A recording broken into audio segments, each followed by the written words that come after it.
Indian പാർലമെന്റിന്റെ budget സെഷനിൽ ലോക്സഭയിൽ വളരെ കണ്ടൻഷ്യസ് ആയ വഖഫ് അമെൻമെന്റ് ബില്ല് പാസ്സായി കഴിഞ്ഞു.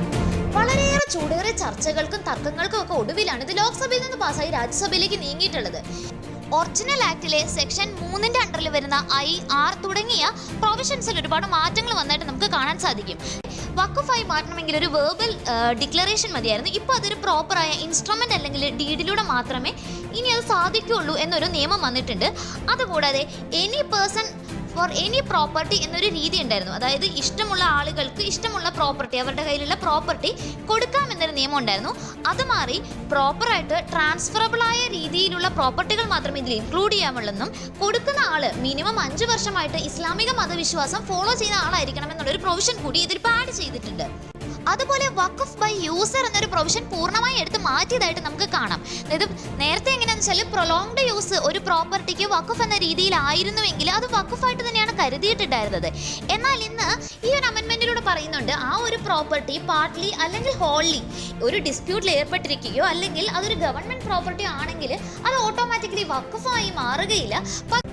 മറ്റൊരു പ്രൊവിഷൻ പ്രൈവറ്റ് വഖഫിന് വേണ്ടിയിട്ടാണ്. അതും ആ ഒരു പ്രോപ്പർട്ടിക്ക് സക്സസർ ഇല്ലെങ്കിൽ മാത്രമേ ഇനി അത് വഖഫായി തുടരുകയുള്ളൂ എന്നും, അഥവാ സക്സസർ ഉണ്ടെങ്കിൽ അതായത് അവരുടെ വിഡോസോ മറ്റ് പെൺമക്കളാണെങ്കിൽ പോലും അവർക്ക് അതിനുള്ള സക്സഷന് വേണ്ടിയുള്ള റൈറ്റുകൾ എൻഷുർ ചെയ്യുന്നുവെന്നും ഈ ഒരു നിയമം പറയുന്നു. നെക്സ്റ്റ് ഇമ്പോർട്ടൻ്റ് ആയിട്ടുള്ള ഒരു ചേഞ്ച് വന്നിരിക്കുന്നത് വഖഫിന്റെ കാര്യങ്ങൾ തീരുമാനിക്കുന്ന വഖഫ് ബോർഡ് കൗൺസിലിലെ മെമ്പേഴ്സിലുള്ള ഒരു ചേഞ്ച് ആണ്.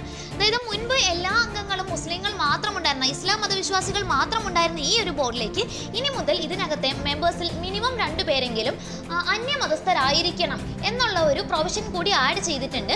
ഇവയ്ക്ക് പുറമെ മുൻപ് തന്നെ പറഞ്ഞിരുന്ന മിനിമം 2 സ്ത്രീകളെങ്കിലും ഉണ്ടായിരിക്കണം എന്നുള്ള പ്രൊവിഷൻ ഇന്ന് റീറ്റെയിൻ ചെയ്ത് അതേപോലെ തന്നെ വെച്ചിട്ടുണ്ട്. ആ 2 സ്ത്രീകൾ നിർബന്ധമായി മുസ്ലിങ്ങളായിരിക്കണം എന്നും ഈ ഒരു നിയമത്തിലൂടെ പറയുന്നുണ്ട്. ഈ ഒരു നിയമത്തിൽ വളരെ കോൺട്രവേഴ്ഷ്യൽ ആയിട്ട് നിന്നിരുന്ന സെക്ഷൻ 40 എന്ന് പറയുന്ന ഒരു ഭാഗം ഇതിൽ നിന്ന് പൂർണ്ണമായി എടുത്തു മാറ്റി നമുക്ക് കൂടെ കാണാൻ സാധിക്കുന്നുണ്ട്.